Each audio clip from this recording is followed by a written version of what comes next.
destroyed my family. I'm like, well, she doesn't believe that, does she? I don't even recognize her.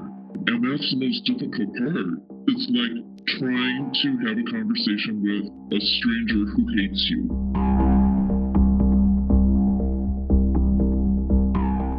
On January 6th, the deadly Capitol insurrection was led by a toxic mix of pro-Donald Trump extremists, white supremacists, and QAnon believers, all trying to stop the certification of the election, an uprising that was encouraged by the now former president himself. The assault showed the power that Trump holds over his supporters. Even though he's left the White House, those supporters and their ideologies remain. QAnon is a far-right conspiracy theory movement that many people have likened to a cult. Its believers are essentially convinced that Donald Trump has been battling a deep state cabal of pedophiles embedded in the US government and around the world.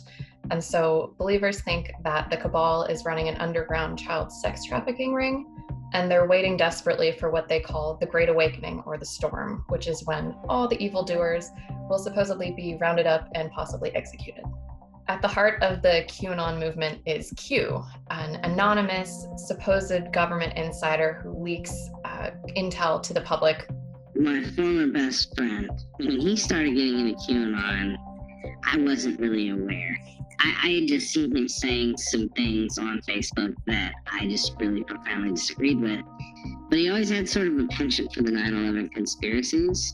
That was the gateway, I think, for this cult to just totally sweep them away. And she talks about how there's a deep state, and she has this intense hatred for the Clintons because she'll talk about all the evil things that they did. She never gets into specifics. She just kind of generalizes. She talks about how like China is this evil superpower and they control the Democrats, and I guess there's a pedophilia thing that's a part of it. It's just really frustrating because you can see that it's not real, that it's a bunch of malarkey, but it's something that they so strongly believe in, and there's no facts to back it up. But then they'll tell you, when you give them facts, that that's all fake. A really important thing to remember about QAnon believers is that you don't have to be crazy, you don't have to be mentally ill to buy into this stuff. It's a very gradual radicalization process. You can be hooked in with a grain of distorted truth, and QAnon really conditions its followers to distrust legitimate information sources. When you can't trust the news and you can't trust the scientists, you can't trust the political leaders, you are really vulnerable to conspiracy theories. And I think a lot of these people who buy into this stuff were just sucked in at a very vulnerable time in their lives. So at the center of the QAnon movement is Donald Trump. Believers lionize him. There's like healthy narcissism and there's really unhealthy. And then there's off the charts bad news narcissism. That's what cult leaders are. Grandiose self-centered behavior, fantasies of power, success, and attractiveness, need for praise and admiration, sense of entitlement, lack of empathy. That's narcissism. Interpersonally exploitative, sadistic, harassing and silencing, violent, lying. He thinks he's above the law. They say, I have the most loyal people. Did you ever see that? Where I could stand in the middle of Fifth Avenue and shoot somebody and I wouldn't lose any voters, okay? It's like incredible. I truly believe that the first 100 days of my administration has been just about the most successful in our country's history. Cult leaders want obedience and loyalty, period. They want people to do what they're told. The universal mind control technique with all cults is fear. They want to indoctrinate our children, defund our police, abolish the suburbs, incite riots. Q has ruined families and destroyed friendships. Many have been left to pick up the pieces, remembering their loved ones as the people they were before QAnon and Trump tore apart their lives. It's very hard for me to trust her judgment. It seems like the more into this she gets, the more hateful about Democrats and young people and progressives. There's just this ever-growing list of like words and names and subjects that shall not be mentioned around her. So I don't know about a reconciliation, frankly. With her declaring that she's going to write me out of the will, I don't feel like I can trust her to take care of my daughter if I were to leave her alone. She wants to meet my daughter, absolutely. And I want her to meet my daughter. I want to be able to feel like I can trust her to take care of my daughter.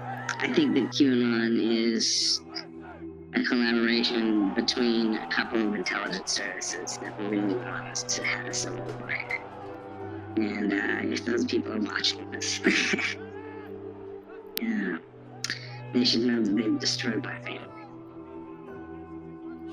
So congratulations, mission accomplished. It's basically a cult. I've heard that, you don't ever want to alienate that person because it's just going to make it worse. Don't forget that they're still your parent, or that they still have that relationship with you, and try not to let that ruin your relationship, because it's just going to alienate them and push them towards this more. And hopefully that relationship will be the thing that pulls them out of this. She won't even talk to me. She won't even have a conversation with me. She has not been responding to anything. And I know that she blocked me from her son's phone because I would go directly to voicemail if I tried to call, and I would not get a response if I tried to text. I don't recognize anything about her. And that's very, very troubling. Getting a family member out of this rabbit hole isn't easy, but it is possible. I really am a major advocate for family members and friends to reach out to their loved ones. And a lot of the people that I've talked with have cut off contact with their loved ones because they just couldn't take the amount of propagandizing and recruitment that was coming their way. Say you miss them. Say, how are you? I can't wait till the pandemic's over and we can party again, or we can go fishing, or remember the good old days, share photos and videos and memories. In the beginning, avoid the controversial stuff, be a listener, ask how they're feeling, but avoid anything controversial and build bridges. And rather than take a win-lose position with them, whatever's true will stand up to scrutiny. You think I'm brainwashed, other people say you're brainwashed. Let's both step back and let's talk about it, and let's figure out what really fits and what doesn't fit. The whole thrust of my work of 45 years is empowering people to think for themselves and to reality test and to know the difference between ethical and unethical influence, and to really understand social psychology. People don't like to be lied to, they don't like to be exploited, they don't like to be wrong. And what I try to do by telling my story of having gotten into a cult myself for 2.5 years, and I could have been there on January 6th.